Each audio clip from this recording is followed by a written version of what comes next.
Morning call में आपका स्वागत है। शुरुआत इस वक्त की हेडलाइंस के साथ। Why would any other consideration come in, even with the elections on? Elections come and go, but the economy, particularly at this time, at this juncture, requires that strong support. Economy के revival पर budget में पूरा focus. Network 18 के editor in chief Rahul Joshi से exclusive interview में बोली वित्त मंत्री निर्मला सीतारमण। केपेक्स बढ़ने से प्राइवेट इन्वेस्टमेंट आने की उम्मीद। ग्लोबल मार्केट से मिले जुले संकेत। एशिया में निकेई 0.5%, तो एसजीएक्स निफ्टी करीब 0.25% नीचे। उधर कल अमेरिका में लगातार चौथे दिन मजबूत बंद हुए थे डाउ, S&P 500 और नैस्डैक। मेटा के खराब नतीजों से नैस्डैक फ्यूचर्स में इस समय अंकों की गिरावट। बजट के बाद की पहली वीकली एक्सपायरी पर आज रहेगी बाजार की नजर। तीसरी तिमाही में टाटा कंज्यूमर के अनुमान से अच्छे नतीजे। आय में 4.5% की ग्रोथ, मुनाफा 22% बढ़कर 290 करोड़ रुपए पहुंचा। मार्जिन्स में भी दिखी अच्छी बढ़त। एक हफ्ते के दौरान शेयर में दिखी है 3% से ज्यादा की तेजी। और आज आएंगे आईटीसी और टाइटन के Q3 नतीजे। 6% बढ़ सकता है आईटीसी का मुनाफा, मार्जिन्स में सुधार संभव, 7 से 8% सिगरेट वॉल्यूम बढ़ने की उम्मीद। वहीं डबल हो सकता है टाइटन का प्रॉफिट, मार्जिन्स में भी बढ़त मुमकिन। एक हफ्ते में करीब 6% चढ़े हैं आईटीसी और टाइटन।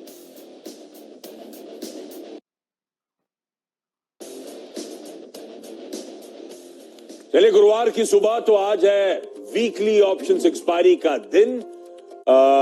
मंडे, ट्यूसडे, वेडनेसडे तीनों ट्रेडिंग सेशंस 200 पॉइंट से ज्यादा की मजबूती हमने निफ्टी में आती हुई देखी। मोमेंटम गजब का तूल पकड़ता हुआ नजर आया।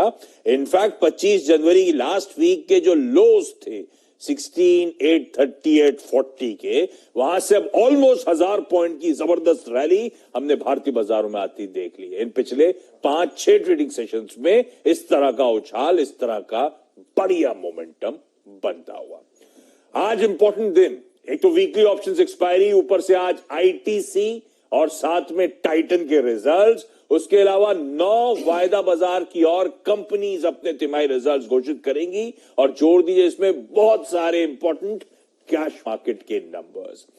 साथ में आज बैंक ऑफ इंग्लैंड की बैठक है।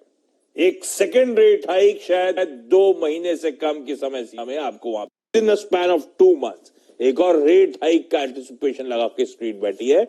और साथ में ईसीबी की भी बैठक है, यूरोपियन सेंट्रल बैंक। लकीली वहां से एक्सपेक्टेड है कि स्टेटस क्यों मेंटेन रहेगा, लेकिन सेंट्रल बैंक्स के एक्शंस आज फोकस में रहने वाले हैं।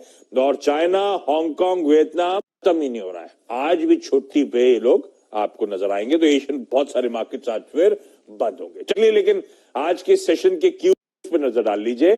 यूएस मार्केट्स में बढ़िया मोमेंटम। इनफैक्ट ये 4th स्ट्रेट ट्रेडिंग सेशन हो गया जब मोमेंटम बढ़िया। 1 से 3%, 2 दिनों का उछाल बेंचमार्क्स में। परसों 3/4% की बढ़त, और कल भी उसके ऊपर आधे से 1% अक्रॉस बेंचमार्क्स उछाल के साथ यूएस मार्केट्स में कामकाज देखने को मिला है। तो बढ़िया था, लेकिन तब और अब की तस्वीर थोड़ी सी बदलेगी। अब हुआ क्या, डाउ का हमने 50 पॉइंट का उछाल डाइजेस्ट किया, आ गई 225 पॉइंट की मजबूती। आज सुबह 25-26 पॉइंट डाउन है। तो अगर डाउ देखेंगे तो जो डाइजेस्ट किया उससे बढ़िया परफॉर्मेंस रहा ओल्ड इकोनॉमी स्टॉक्स का यूएस में। पर वो न्यू एज हाई ग्रोथ जो कहानी है ना, वो थोड़ी सी दिक्कत वाली। तो नैस्डैक हम डाइजेस्ट करके तेजी आई 70 पॉइंट का उछाल, पर नैस्डैक में आज सुबह देखेंगे तो 300-350 पॉइंट का दबाव है। वो हैवीवेट रिजल्ट्स आ रहे हैं, रिजल्ट्स का रिएक्शन है।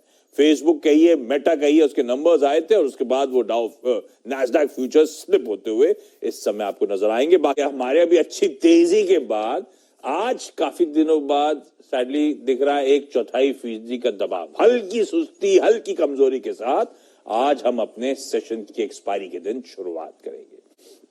हुआ क्या यूएस में, कंटिन्यूस सेशन में क्या हुआ और आफ्टर आवर्स क्या हो गया ये यूएस। अच्छा, ये मोमेंटम तो स्ट्रांग बना हुआ था अभी तक, कल का सेशन भी ठीक ठाक दिख रहा था। मैं इंटरडे देख रहा था, डाउ खुला जहां वहां से तेजी के साथ ही बंद हुआ था। हाँ, बहुत अच्छी तेजी थी डाउ में, सभी में भी थी, लेकिन आफ्टर आवर्स में मूड खराब। देखिए दरअसल क्या हुआ अमेरिका में कल, जिसको अब मेटा के नाम से जानते हैं लोग, नतीजे भी कमजोर हैं और आगे के लिए उन्होंने चैलेंजेस भी बताए कि आउटलुक भी कमजोर है। स्टॉक 22% गिरा है। 22% गिर गया। हाँ, ऐसा क्या कर दिया नतीजों में? स्पॉटिफाई का स्टॉक 20% गिरा है। दरअसल मेटा ये फेसबुक जो है उनको बहुत सीरियस थ्रेट मिल रही है एप्पल से, क्योंकि एप्पल ने अपने सिस्टम में कुछ चेंजेस कर दिए हैं जिसकी वजह से ये एड पुश नहीं कर पा रहे हैं। अच्छा, तो रेवेन्यू का थ्रेट आ गया है। टिकटॉक से इनको चैलेंज मिल रहा है क्योंकि उसने रील बनाने का भी कोई सॉफ्टवेयर दे दिया अपने में, तो वहां से भी इनको थ्रेट मिल रहा है। तो आगे जाते हुए उनको लगता है कि ये सीरियस चैलेंज इनके लिए होगा। तो इसी वजह से एक तो अर्निंग लोअर देन एस्टिमेट थी और आगे के लिए गाइडेंस भी अच्छी नहीं थी, इसलिए आफ्टर आवर्स में आप देखेंगे स्टॉक की बढ़िया पिटाई हुई है। 22-23% गिरा है। और सिर्फ यही नहीं गिरा, फिर इसकी वजह से झड़ी लगी है, तो स्पॉटिफाई भी गिरा है, पिन स्ट्रीट भी गिरा है, जितने ये सोशल मीडिया प्लेटफॉर्म वाले स्टॉक है सब में अच्छी गिरावट देखने को मिली है। इसीलिए नैस्डैक का फ्यूचर्स क्लोजिंग में देखेंगे तो आप ऊपर ग्रीन में है वो, लेकिन फ्यूचर्स जो है वो 350 पॉइंट नीचे है। और उसी का असर फिर जो S&P और डाउ है वहां पे भी बहुत हल्का है, लेकिन नैस्डैक ज्यादा गिरा हुआ है। तो 4 दिन की लगातार एक बढ़िया रैली जो चली है उसमें थोड़ा सा लग रहा है, लेकिन अभी चूंकि फ्यूचर्स है, पता नहीं दोपहर तक शाम तक क्या हो, चीजें बदल भी सकती हैं। तो ये मोटे मोटे यूएस मार्केट तस्वीर थी। लोकल इश्यू है वहां के, लेकिन इसकी वजह से गिरा हुआ है।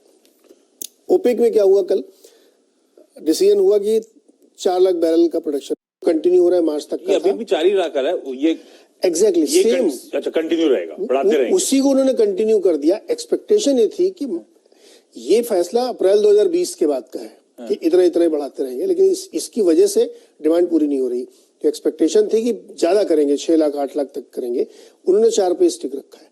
इसकी वजह से क्रूड नीचे नहीं आ रहा है, फिर वो 89 पे खड़ा हो गया है। तो ओपेक से और इंडिया और यूएस ने बहुत प्रेशर बनाया था ओपेक पे कि आप लोग बढ़ाइए, हम आप सबसे बड़े कंज्यूमर है। कुछ नहीं सुनी गई है उनकी। इवन कुछ जगहों पे तो हो सकता है इसको भी मीट न कर पाए वो लोग, 4 लाख को भी। तो इसलिए क्रूड नीचे नहीं आ रहा है। गैस के दाम देखिए कल 15% ऊपर गए हैं नेचुरल गैस के। उसके 2 कारण, एक तो रूस के साथ जो बहुत तनाव बना हुआ है, दूसरा बहुत ही एक्सट्रीम कोल्ड है, माइनस पे जो चल रहा है, उसकी वजह से डिमांड बहुत तेजी बढ़ गई है। तो जो 4 के नीचे आ गया ना, वो फिर $5.5 पे पहुंच गया है गैस का दाम। तो एनर्जी बास्केट आज थोड़ी सी महंगाई की तरफ दिख रही है। और चौथी चीज जो है वो यूएस ने अपने 2000 सैनिक रूस के लिए यूक्रेन झगड़े की वजह से यूरोप की तरफ मूव कर दिए हैं। जर्मनी में जो उनको ऑलरेडी 1000 सैनिक थे उनको भी उन्होंने बेलारूस की तरफ मूव कर दिया है। यानी तनाव गहरा रहा है, बना हुआ है। ये 1000 सैनिक तो बहुत होता है क्या? 1000? ये तो सिर्फ अमेरिका के हैं भाई, वो नेटो के 30 जो कंट्रीज हैं उन सब के थोड़े थोड़े जाएंगे ना। तो हालांकि रूस ने 1,20,000 खड़े कर रखे। कल एक और वो जरूरी जानना, 3-4 जो उनके फाइटर प्लेन थे रशिया के, वो इंटरसेप्ट किए हैं यूके ने। वो घूमने गए थे माहौल देखने, अपने टेरिटरी उनके टेरिटरी में गए, तो उनको इंटरसेप्ट किया, फिर वापस आ गए वो। अच्छा, लेकिन तो थोड़ा सा मतलब ये स्टैंड ऑफ है वहां पे अभी। ठीक है। तो ये सब चीजें हैं, ये सब ग्लोबल संकेत हैं। और मेटा ने पहली बार मेटावर्स के फाइनेंशियल शेयर करें भाई, तो 2021 में $10 बिलियन के लॉसेस।